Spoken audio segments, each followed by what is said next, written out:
Movie start होती है जहाँ पर हमें ये दिखाया जाता है कि टी वायरस की वजह से एक लड़की इन्फेक्टेड हो गई है और वो लड़की वहाँ पर एक पर्सन को काट लेती है, जिससे वायरस वहाँ पर इतनी तेजी से फैल जाता है कि वो सब के सब ही ज़ॉम्बीज बन जाते हैं और अब पूरा टोक्यो सिटी उस वायरस की लपेट में आ चुका था। इसके बाद हमें कुछ गनमैन्स दिखाए जाते हैं जो वायरस से इन्फेक्टेड ज़ॉम्बीज को मार रहे होते हैं और साथ साथ वो अम्ब्रेला कॉर्पोरेशन कंपनी के ऑनर एल्बर्ट को भी इन्फॉर्म कर रहे होते हैं कि सिटी की सिचुएशन अब काफी बेटर हो गई है। अम्ब्रेला कॉर्पोरेशन मेडिसिन और ड्रग्स की वो कंपनी थी जिसने ये टी वायरस बनाया, लेकिन तभी कोई उन गनमैन्स को मार डालता है और जब एल्बर्ट को ये बात पता चलती है कि मेरे साथियों यानी गन्समैन को मारा जा रहा है, तब वो अपने एरिया को सील करवा देता है। अम्ब्रेला कॉर्पोरेशन की टोक्यो वाली ब्रांच भी दिखाई जाती है जो कि काफी बड़ी थी और उसमें जो लैब थी वो भी काफी बड़ी थी और जब एल्बर्ट को अपनी जान का खतरा होता है तो वो सिक्योरिटी को काफी स्ट्रिक्ट बना देता है, सारे गेट्स लॉक करवा दिए जाते हैं। लेकिन तभी वहाँ पर मूवी की मेन कैरेक्टर एलिस आती है और एलिस वहाँ पर अकेली नहीं होती बल्कि वो अपने डुप्लीकेट्स भी अपने साथ लाई थी। एलिस के डुप्लीकेट्स उनकी सिक्योरिटी को तोड़ देती हैं और सब सिक्योरिटी गार्ड्स को जान से मार डालती हैं और अब वो लोग एल्बर्ट को मारने के लिए उसकी तरफ बढ़ते हैं। लेकिन एल्बर्ट जो कि काफी स्मार्ट था, उसने पहले ही सारी प्लानिंग की होती है। असल में उसने उस लैब में एक सेल्फ डिस्ट्रक्ट बॉम्ब रखा हुआ था। सेल्फ डिस्ट्रक्ट एक ऐसा बॉम्ब था जो इमरजेंसी की सूरत में पूरी ही लैब को तबाह कर सकता था और जब एल्बर्ट को ये पता चलता है कि एलिस की डुप्लीकेट उसे मारने आ रही हैं, तब वो एक हेलीकॉप्टर में बैठकर वहाँ से चला जाता है। लेकिन जाते जाते वो उस बॉम्ब को एक्टिवेट कर देता है, जिसकी वजह से वहाँ पर काफी बड़ा ब्लास्ट होता है और एलिस की सारे डुप्लीकेट्स उस ब्लास्ट में मारी जाती हैं। लेकिन असली जो एलिस होती है वो स्मार्ट प्लानिंग करते हुए जहाज में भी पहुंच चुकी थी और जब एलिस एल्बर्ट को मारने लगती है तब एल्बर्ट उसके गले में एक इंजेक्शन इंजेक्ट कर देता है, जिसकी वजह से एलिस की सारी पावर्स खत्म हो जाती हैं और वो एक नॉर्मल इंसान बन जाती है। उन दोनों की फाइट की वजह से उनका प्लेन कंट्रोल से बाहर हो जाता है और वो प्लेन एक पहाड़ से टकरा जाता है और क्रैश हो जाता है। लेकिन उस क्रैश प्लेन से एलिस खुद को बचाकर वहाँ से चली जाती है। इसके बाद 6 महीने गुजर जाते हैं और एलिस एक लोकेशन पर आर्केडिया नामी जगह के लिए निकल जाती है और जब एलिस वहाँ पर पहुँचती है तो वो देखती है कि यहाँ पर तो बहुत ज्यादा प्लेन्स हैं, लेकिन इंसान का कोई नामो निशान नहीं है, यानी जितने भी लोग यहाँ पर मौजूद थे अब वो यहाँ पर नहीं बसते। इस बात को लेकर एलिस काफी परेशान होती है और ये भी पता करवाने की कोशिश करती है कि आखिर वो सब लोग गए कहाँ पर हैं। इन सब मोमेंट्स और एलिस अपनी एक्टिविटीज को एक कैमरा में भी कैप्चर कर रही होती है, जैसे वो आज कहाँ गई, उसने आज क्या किया, क्या एक्सप्लोर किया, और वो रिकॉर्डिंग में ये भी कह देती है कि मुझे तो ऐसा लग रहा है कि जैसे मैं अकेली ही सर्वाइवर रह गई हूँ। फिर एलिस को वहाँ पर एक हेलीकॉप्टर दिखता है। जब एलिस उस हेलीकॉप्टर को चेक कर रही होती है तब उसे याद आता है कि ये तो वही हेलीकॉप्टर है जिसमें उसने अपने साथियों और बच्चों को भेजा था। तब वो उस हेलीकॉप्टर को चेक करने लगती है, लेकिन उसे वहाँ पर कुछ नहीं मिलता। लेकिन किसी दूसरे प्लेन में उसे किसी की प्रेजेंस फील होती है और वो अपनी गन्स निकाल लेती है और उस प्लेन की तरफ आगे बढ़ती है। लेकिन उस प्लेन में से बैट यानी चमगादड़ निकलते हैं। लेकिन एलिस को अभी भी डाउट हो रहा था कि जरूर वहाँ पर कोई ना कोई है और वो और ज्यादा चेकिंग करने लगती है और उसे वहाँ पर एक लड़की मिलती है जो अजीबोगरीब हरकतें करते हुए एलिस पर अटैक कर देती है और जब एलिस उसे शूट करने लगती है तब वो देखती है कि ये लड़की कोई और नहीं बल्कि उसकी साथी एक फीमेल सोल्जर है और उसके ऊपर अम्ब्रेला कॉर्पोरेशन की एक स्पाइडर डिवाइस लगी हुई थी। एलिस उसकी बॉडी से वो डिवाइस रिमूव करती है और पूछती है कि आखिर तुम्हारे साथ यहाँ पर ऐसा क्या हुआ है जो तुम्हारी हालत ऐसी हो गई है, और मैंने तुम्हारे साथ और लोगों को भी भेजा था, वो कहाँ पर हैं? लेकिन उस फीमेल सोल्जर की मेमोरी लॉस हो चुकी थी, जिसकी वजह से उसे कुछ भी समझ में नहीं आ रहा होता कि आखिर एलिस क्या कह रही है। एलिस ये सोचती पर मजबूर हो जाती है कि इसके साथ जरूर कोई ना कोई एक्सीडेंट हुआ है तभी इसका ऐसा हाल है और हमें यहाँ से निकलना चाहिए इससे पहले कि कहीं मेरे साथ भी ऐसा ना हो जाए। और वो दोनों हेलीकॉप्टर में बैठकर वहाँ से चली जाती हैं। और जब वो लोग जा रहे होते हैं तब उन्हें जेल की एक छत पर कुछ सर्वाइवर्स नजर आते हैं जो उनसे हेल्प मांग रहे थे और एलिस उनकी छत पर अपना प्लेन उतारती है। एलिस प्लेन से उतरती है और उन सर्वाइवर्स से मिलती है। वो अपना इंट्रोडक्शन देती है और फीमेल सोल्जर के बारे में बताती है कि मेरे साथ वो भी है। वो कहती है कि मैं एक लोकेशन आर्केडिया की तरफ जा रही हूँ, आप लोगों को देखा कि हेल्प की जरूरत है तो मैं यहाँ आ गई। तब वहाँ पर खड़ा हुआ एक पुलिस ऑफिसर एलिस को बताता है कि आर्केडिया कोई जगह नहीं है बल्कि वो एक शिप है जो ऑलमोस्ट यहाँ यहाँ से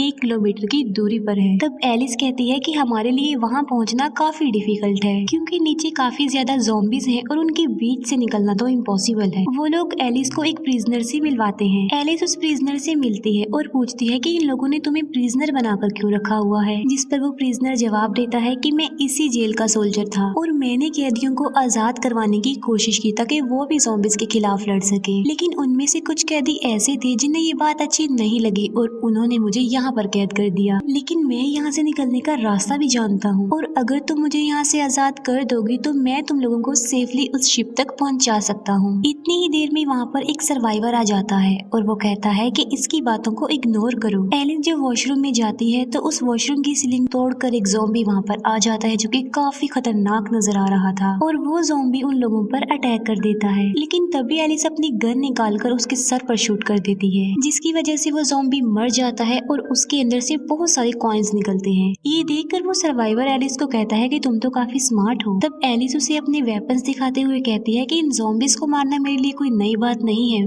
मैं इनको मारती आ रही हूँ और ये मेरी आदत बन चुकी है। मैंने इतने ज़ॉम्बीज मारे हैं कि मैं अब ट्रेन हो चुकी हूँ। तभी हम वहाँ पर एक बड़े और काफी खतरनाक किस्म के मॉन्स्टर को देखते हैं। वो मॉन्स्टर जेल के दरवाजों को तोड़ने की कोशिश करता है ताकि वो ज़ॉम्बीज सर्वाइवर्स को मार डाले। लेकिन एलिस क्योंकि जानती थी कि उस प्रिजनर को यहाँ से बाहर निकलने का रास्ता पता है तो इसीलिए वो उसे आजाद कर देती है और उसे पूछती है कि अब हमें बताओ कि यहाँ से निकलने का रास्ता कहाँ से है। वो कहता है कि इस जेल की ग्राउंड फ्लोर पर एक काफी बड़ा टैंक खड़ा हुआ है जिसके अंदर तकरीबन 20 लोगों के बैठने की जगह है और हम लोग उसमें बैठकर शिप तक जा सकते हैं। जब वो लोग टैंक को निकालने जाते हैं तब वो देखते हैं कि टैंक के अंदर तो इंजन फिट ही नहीं है बल्कि वो इंजन टैंक के ऊपर ही पड़ा हुआ था। ये देखकर एक सर्वाइवर को इतना गुस्सा आता है कि वो उस प्रिजनर को शूट करके मार डालता है और बाद में वो एलिस के प्लेन में बैठकर वहाँ से निकल भी जाता है। मॉन्स्टर जो कि जेल का दरवाजा तोड़ चुका था और सारे ज़ॉम्बीज अंदर आने लगे थे। वो सब लोग अपनी जान बचाने के लिए उन ज़ॉम्बीज का मुकाबला करते हैं और उन पर फायरिंग करने लगते हैं, लेकिन उन गोलियों से ज़ॉम्बीज को कुछ भी नहीं होती। तभी एक सर्वाइवर कहता है कि हमें यहाँ से जान बचाने के लिए एक अंडरग्राउंड केव का सहारा लेना चाहिए जो कि इसी पुलिस स्टेशन में है और वो सब लोग डिसाइड करते हैं कि वो उसी अंडरग्राउंड केव्स के जरिए आर्केडिया तक पहुंचेंगे। सब सर्वाइवर्स तो उस केव के जरिए निकलने में कामयाब हो जाते हैं लेकिन एलिस वहाँ फंस जाती है और इतनी देर में वो मॉन्स्टर भी वहाँ पर आ जाता है जो कि एलिस पर अटैक कर देता है। एलिस उस मॉन्स्टर से बचने की काफी कोशिश करती है लेकिन उस मॉन्स्टर के पास एक काफी बड़ा हथियार था और यहाँ पर एलिस हारती हुई ही नजर आ रही थी। तब एलिस की हेल्प करने उसी की साथी फीमेल सोल्जर वहाँ पर आ जाती है और वो मॉन्स्टर उन लोगों की तरफ अटैक करने के लिए भागता है, लेकिन बिल्कुल ठीक वक्त पर एलिस उसके सर पर शूट करने में कामयाब हो जाती है जिससे वो मॉन्स्टर मर जाता है और उसके सर में से बहुत सारे कॉइन्स निकलते हैं और वो दोनों भी उस केव में चली जाती हैं। वो लोग केव से गुजरते हुए एक रास्ते पर पहुंचते हैं लेकिन एक सर्वाइवर को ज़ॉम्बीज पकड़ लेते हैं और उसे वहां से ले जाते हैं। एलिस अपने बाकी साथियों को लेकर एक बोट में बैठती है और वो लोग आर्केडिया की तरफ बढ़ते हैं और जब वो लोग आर्केडिया पर पहुंचते हैं तब उन्हें पता चलता है कि आर्केडिया की तरफ से भेजी गई रेडियो ट्रांसमिशन जिसमें ये कहा गया था कि सर्वाइवर्स यहाँ पर आ जाएं, यहाँ पर खाना पानी मौजूद है, वो 3 दिन पहले की ट्रांसमिशन थी और जिन्होंने भेजा था वो लोग भी यहाँ पर नहीं थे और इन्फॉर्मेशन लेने के लिए वो उस शिप के रिकॉर्ड चेक करती है। तब एलिस को पता चलता है कि तकरीबन 2000 से ज्यादा लोग जो अभी भी इस शिप पर जिंदा हैं, मगर एलिस को ये पता नहीं चल पाता कि आखिर वो हैं कहाँ पर। ये बात जानने के लिए एलिस और शिप की बेस ग्राउंड में जाती है और वो वहाँ पर अम्ब्रेला कॉर्पोरेशन का लोगो देखती है जिससे उसे पता चल जाता है कि ये बोट भी अम्ब्रेला कॉर्पोरेशन की बनाई गई है और अम्ब्रेला कॉर्पोरेशन ने ये फेक न्यूज फैलाई थी कि सर्वाइवर्स यहाँ पर आ जाएं और अम्ब्रेला कॉर्पोरेशन ने ऐसा इसलिए किया था ताकि जो लोग यहाँ पर आए वो उन पर अपने एक्सपेरिमेंट्स कर सके। और जब एलिस को ये बात पता चलती है तब उसे काफी गुस्सा आता है और वो उन लोगों को वहाँ से निकालने की कोशिश करती है। जब वो लोग वहाँ से निकल रहे होते हैं तब एलिस को उसकी पुरानी फीमेल सोल्जर नजर आती है और उसके सीने पर भी सेम स्पाइडर डिवाइस लगाई गई थी। एलिस उस डिवाइस को रिमूव करती है और उन लोगों की जान बचाती है और इतनी ही देर में वहाँ पर एल्बर्ट आ जाता है और ये सारा किया धरा किसी और का नहीं एल्बर्ट का था, यानी इस सब प्लानिंग के पीछे